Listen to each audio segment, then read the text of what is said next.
and the omnibus. So I was forced into the Archers when I was a child. And look, it's come back to bite me later on. I'm awash with the stuff. The Archers is the world's longest-running radio show, with more than 15,000 episodes broadcast. Despite being a rural flavour show, The Archers is recorded in the heart of... Hey, welcome to our deep dive. We've got some really interesting audio excerpts lined up for today. They're all from June 6th, 2025. That's right. And our goal here, really, is to listen in closely on these conversations. We want to try and unpack what the characters are, actually saying. Maybe what they're not saying. Yeah, get beneath the surface a bit. Exactly. Find those key insights about where they're at, what's really going on. And we'll be touching on quite a bit, changing relationships, how people handle grief differently, some classic communication issues. Maybe even a little bit of mystery bubbling under. Definitely feels like it. So stick with us. Let's see what, surprising things pop out when we really listen together. Sounds good. Where should we start? Okay, let's kick off with this first big moment. It sort of emerges after this party everyone seemed to enjoy. Right, the one with the ping pong and karaoke. And Daz, Kent, Mum, even Chris apparently singing Meatloaf, which, that's a mental image. It is. It paints this nice, almost like normal scene. Yeah. But then Fallon's chatting with Alice over coffee, and she drops something pretty big. Which is that Harrison didn't actually come to Ambridge for the visit, the one planned around the party. Correct. And interestingly, it wasn't his call. Fallon says she basically told him not to bother. Why? Because his work is just relentless, apparently around the clock, and he'd only have had like 4 hours free the whole time. She figured it just wasn't worth it. Okay, that makes some sense, but then she says something else, doesn't she? To Alice. She does, and this is where it gets really revealing. She admits she doesn't actually miss him. Wow. Yeah. And more than that, she kind of, she likes living on her own. Likes it. That feels like a major shift. How does she describe it? She uses the word luxurious. Yeah. Just having herself to think about. Not needing to cook proper meals if she doesn't feel like it. Like what? Eating toast. Toast, cereal. She even mentions eating peanut butter straight from the jar. And the freedom. Deciding on the spur of the moment to go to the cinema or taking a massive 3-hour bath without having to sort of schedule it or explain. She calls it lovely. Lovely, yeah. Maybe she says too lovely. Ah, okay. There's the catch. Exactly. This distance, created initially by his job, has opened up this space she's finding. Well, surprisingly comfortable. But that comfort immediately triggers a worry. Because if she's not missing him. Then maybe the less she sees him, the less she feels she needs to see him at all. And the fear that he might be feeling the same way, that the distance works for him too. Precisely. And the worst part, she says, is feeling like she can't even bring it up with him. How do you start that conversation when you can't quite admit your own feelings? So it's this huge question mark hanging over them now. What does this unintentional change mean for their future? A big unknown, definitely. So, okay, while Fallon's having this unexpected realization about enjoying solitude, Alice is in that same conversation, but coming from a completely different place, right? Totally different. She's consumed by anxiety about Martha. What does she say? She says there's a bit of a thing going on. They were actually at the doctor's on Monday. You could just hear the stress in her voice. She says she's freaking out. God, that's awful. And the not knowing is what she finds unbearable. And amidst all that worry, how she talks about Martha is just, it's so moving. Yeah, calling her bright as a button, the shiniest little button. The absolute center of my universe. It really underlines why the fear is so intense. And then she contrasts her own anxiety with how Chris is reacting. How is he reacting? According to Alice, he's being hopelessly, relentlessly optimistic. Oh dear. And that's not helping. She's very direct. She says he's no help whatsoever. Yeah, I can see how that would feel. Sometimes you just need someone to sit in the worry with you, not try to cheerlead you out of it. Exactly. And Alice even brings up her own childhood, how her mom was worried sick because Alice apparently didn't talk for ages. So it taps into something quite deep for her. Right. Her own history makes the current anxiety even worse. And it points to this feeling of being alone in the worry, even though Chris is physically there. She describes this horrendous loneliness for Martha when she's by herself. Which is such a stark contrast to Fallon, who's finding comfort in being alone. It is, but what's nice is Alice still manages to say she's happy. Fallon is doing okay and enjoying the space. It shows, their different struggles, but that underlying support for each other. Okay, let's maybe switch focus now, away from those two and towards how grief is playing out elsewhere. There's that lighter moment first, though. Lillian and Justin.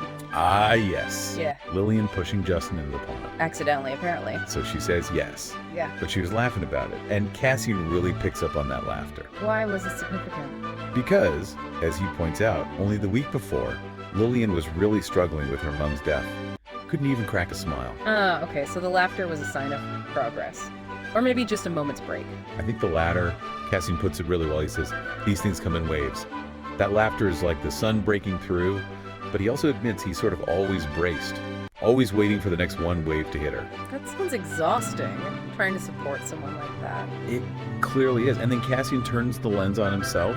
He worries he's not actually doing enough or saying the right things. What does he say? He's quite hard on himself. Calls himself a selfish git who doesn't always listen properly. Wow.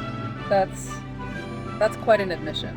It really highlights how difficult it is, doesn't it? Being the support person in grief.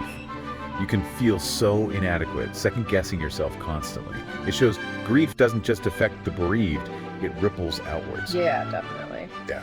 Okay, so from those very personal, emotional dynamics, let's pivot to the more practical farm business side of things. We hear Justin and Kirsty running through some tasks. Yep, standard stuff. Planning the Grey Gables guest tour routes needs careful mapping, apparently. Getting school activities advertised. But there's a slight worry. Campsite bookings are down on last year. So Rex and Justin are planning a bit of a social media push to try and boost numbers. Right, okay. Fairly normal operational chat then, until Tony shows up. And he is not happy. What's the issue? He confronts Justin, and you get the sense he means Rex and Cassian too about the Longhorn cattle. They're out in the fields, but the traditional fencing is gone. Replaced with what? Replaced with this new GPS collar system. Virtual fencing. And Tony didn't know. Or didn't agree. That's his point exactly. He says he never agreed to it. He remembers a conversation weeks ago, but he thought it was just, chat, exploring ideas. He's furious they went ahead without any more consultation, without his proper say-so. How does he describe it? He feels they simply disregarded his concerns, calls the whole thing very shoddy. And he brings up his mother. This is her legacy they're messing with, in his view. Oof, that's serious. Yeah. And he makes this really sharp point. He wants to be kept informed, not treated like someone who needs tea and sympathy. He's also really skeptical about the tech itself.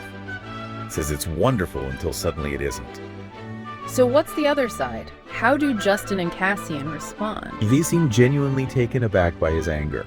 They insist they thought he'd agreed back then. They call it a miscommunication. A miscommunication, right. And they try to justify it by saying they were thinking of you, Tony. Yeah. They claim they didn't want to bother him because he had so much else on his plate. Like what? The sewage issues, general farm work, prepping for Open Farm Sunday, and of course, dealing with his mother's death. Yeah. Justin even offers to show him the app, the next step. How does Tony react to the not bothering you line? He cuts right through it. I want to be bothered. It's powerful. Yeah. And he makes it crystal clear.